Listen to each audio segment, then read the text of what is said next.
So I'm doing a video on the collective consciousness of humanity. Now, what do I mean by collective consciousness of humanity? We are all a particular cell within the human collectiveness of consciousness.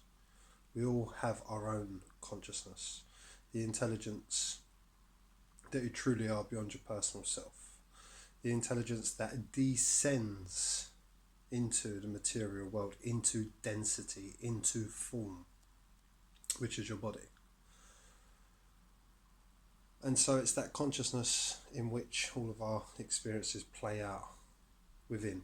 It's our consciousness that allows us to experience thoughts, that allows us to experience emotion, that allows us to experience reality. So consciousness, or your consciousness, is the primary in your life in which everything unfolds. It could also be called as now, because your consciousness is always now. You're only ever conscious now. You can't be conscious of tomorrow, and you can't be conscious of yesterday only through the movement of thinking. Your consciousness is always now, which is why when I'm speaking and I say be present, when we're saying be present, what we're pointing to is the realization that what you truly are, the purity of consciousness, is now. The intelligence of consciousness is now. But in our personal self, we have thoughts, past and future, and that's how we move. We don't recognize, we don't appreciate that our life is truly unfolding now. Our life is always now. But getting back onto the collective consciousness, as consciousness plugs into this body and comes into this heavy density, I want to talk about what negative emotion does. Negative emotion, which we could class as the fight, flight, or freeze chemical reaction within the body, pulls consciousness into the density. It's this negative emotion that pulls consciousness into the body, that makes your reality seem so real, that makes worry seem so real, that makes fear seem so real.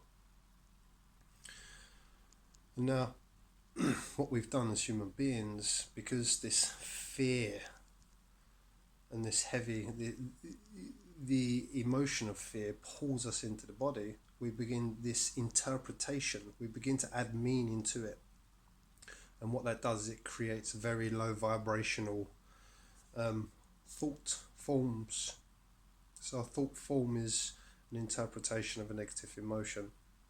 We're giving meaning to that negative emotion, we're giving meaning to that reaction within the body. And what this does is it creates a very dense vibration in a human being. It creates a very dense vibration in the collectiveness of human beings. And so as we descend into a very low vibration. We descend into fear. So the human conditioning is all of the thoughts and all of the thought forms we have added to negative emotion. And now we are all responsible for that. We are all feeling that right now in these current times, because the coronavirus is only really a reflection. The coronavirus is a low vibrational virus. It's created by human beings. It's created by human beings' lack of awareness, lack of self-intelligence, lack of knowledge of what they truly are. And because we're so low vibrational within our own realities, these are the byproduct, the result of our low frequency intelligence, that we have these low frequency viruses. And this virus is kind of like a double-edged sword, because this virus is what stimulates that which gives rise to it. Fear and panic, low vibration, as I said. The virus, low vibration, they are a matching frequency. And so this virus drives that which is aligned with it in human beings, that suffering that is aligned with it, created by it. And what it does is it brings all of this low vibrational worry and stress and fear to the surface within us. Now, if we had the intelligence to really understand what's going on in this reality, we would at least start becoming accountable for how we think and feel.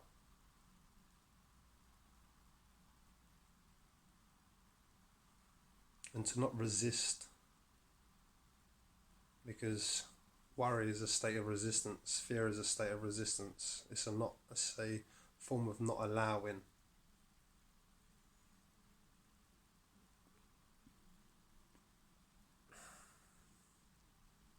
It's the thought of pushing away those negative beliefs that we have created in the human psyche as a collectiveness, of rejection, of shame, of not feeling worthy, the lack of understanding of what death is, the lack of understanding of your true nature, the lack of understanding what true love is.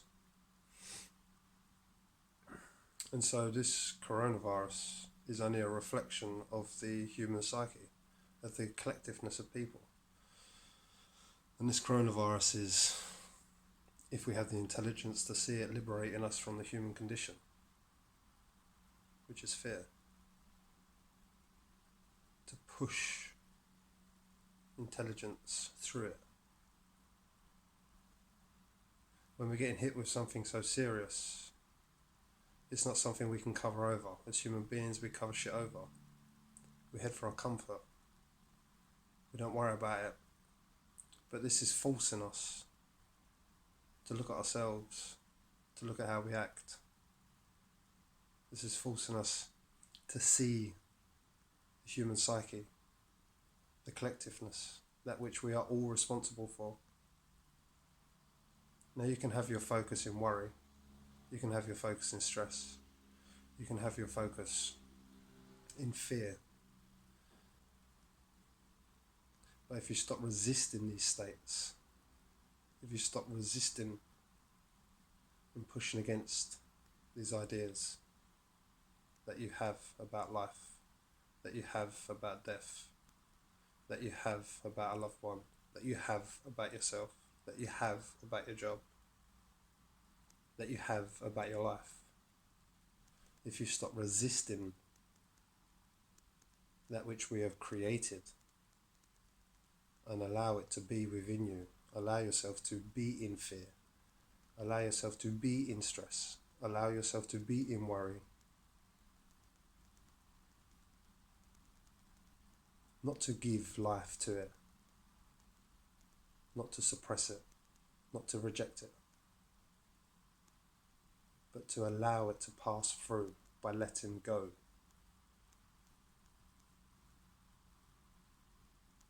By acceptance.